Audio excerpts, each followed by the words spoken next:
If you are what you think about, then you have to start getting real careful about what you think about. Now, you have to start this with being cautious about every conversation that you have with your friends, with your relatives, with your mother, with your husband, with your children, that focuses on what's missing in your life. Because if you want to attract something into your life, something good, something grand, something godlike, something prosperous, something of well-being, health, whatever it might be, if you want to attract that into your life, but you're talking about what's missing and thinking about what's missing, and you understand that what you think about is what expands, you will continue to expand more of what's missing, and you'll continue to attract what's missing in your life. I never talk about what's missing in my life. I only put my attention on what I intend to create. And I have shifted it. And I learned this lesson a long time ago, but the place that it probably expresses it better than any is Esther and Jerry Hicks' book, Ask and It Is Given. The teachings of Abraham, it's called Learning to Manifest Your Desires, have more than anything, I think they're the greatest, among the really greatest teachings on the planet today. And I know Esther and Jerry, I know them well, I've been with them on many occasions. It's about practicing this idea of not putting your thoughts on what is missing and shifting it to, it's on its way. It's on its way. It's on its way. 4 words, just get them tattooed someplace inside of you. Whatever it is that you would like to attract into your life, know that it's on its way. And I want to say to you that as you begin to get your thoughts more harmonized with Tao thinking, that is, with the thinking of the source, the thinking of God, that which always has been, that which does nothing but leaves nothing undone, as you begin to more and more harmonize in this way, what happens is that you start elevating your thoughts so that the habit of how you think becomes more harmonized rather than a polarity with what you want to attract. It becomes harmonized with it, and it becomes your natural way of how you think all the time.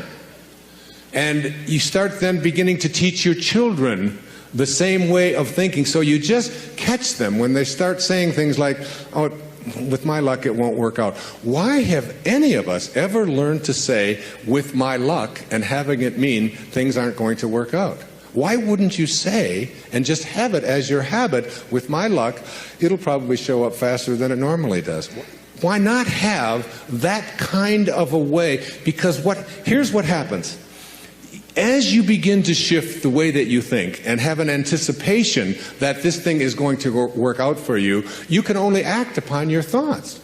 And as you get these higher and higher thoughts, what happens is that the thought is now more aligned with what it is you want to attract, and then you start acting upon that thought.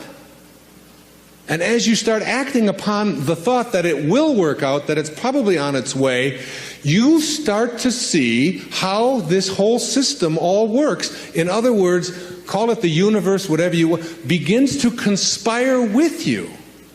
It begins to act almost where you suddenly become a collaborator with fate. And instead of fate being something that just might or might not happen to you, you're in collaboration with what it is that you want to attract.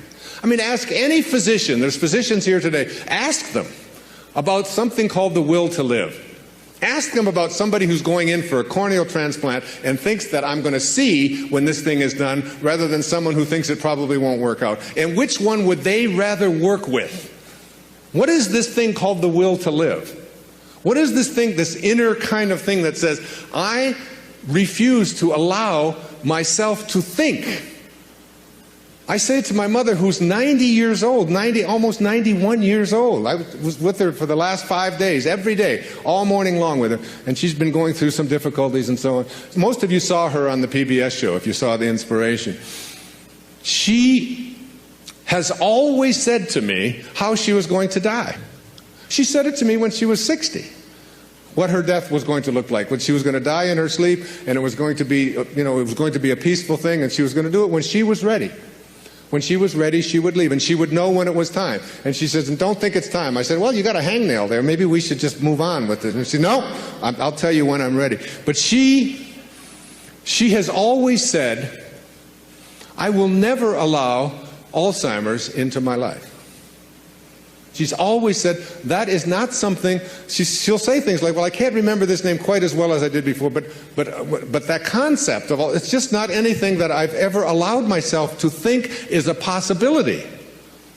And I said to her, well, what if you're wrong? She'll say, well, who'll know the difference?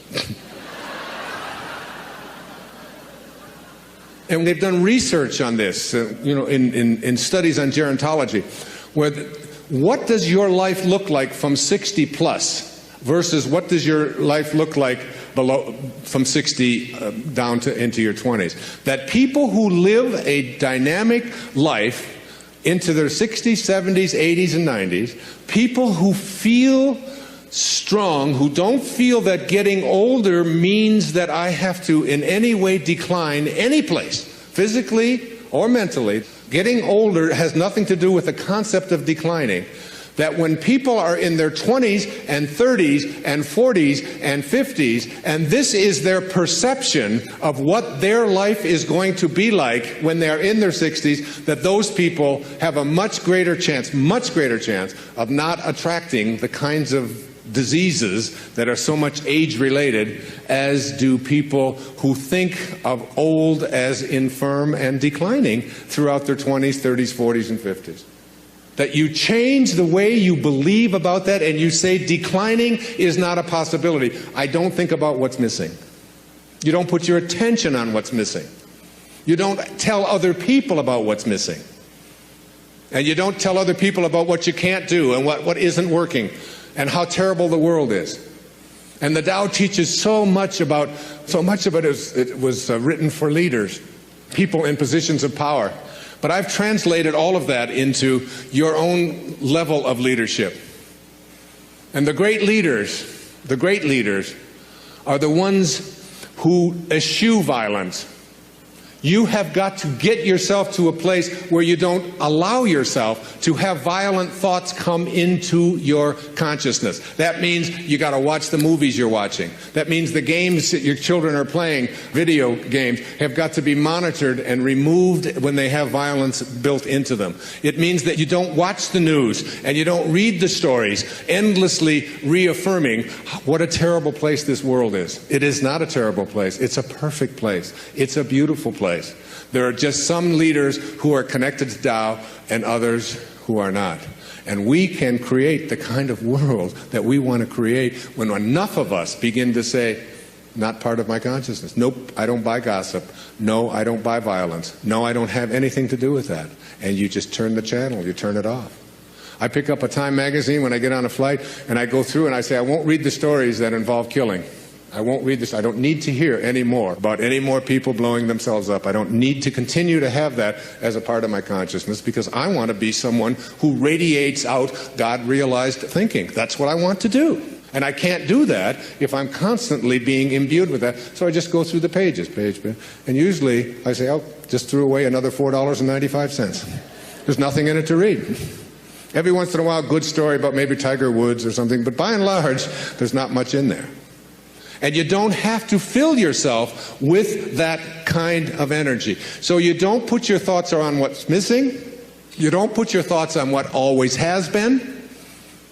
You don't put your thoughts on what others want for you, unless you want more of what others want for you to continue to show up into your life. So that if you're having conflicts with anybody that's out there, you don't have to put your attention on any thought that is out of harmony with the relationship that you would like to have. It doesn't have to be. You can have a love story replace a hate story by just changing your thoughts in any moment of your life. As you'll see, some of you will see it this afternoon, as Katie works with some of you and does the work, and teaches you to ask yourself these questions about how can you be sure?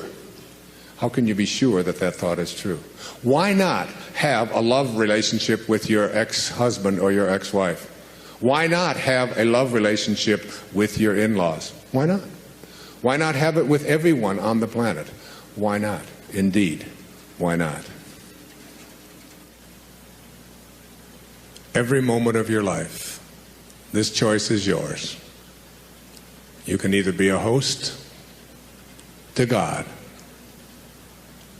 or a hostage to your ego. It's your call.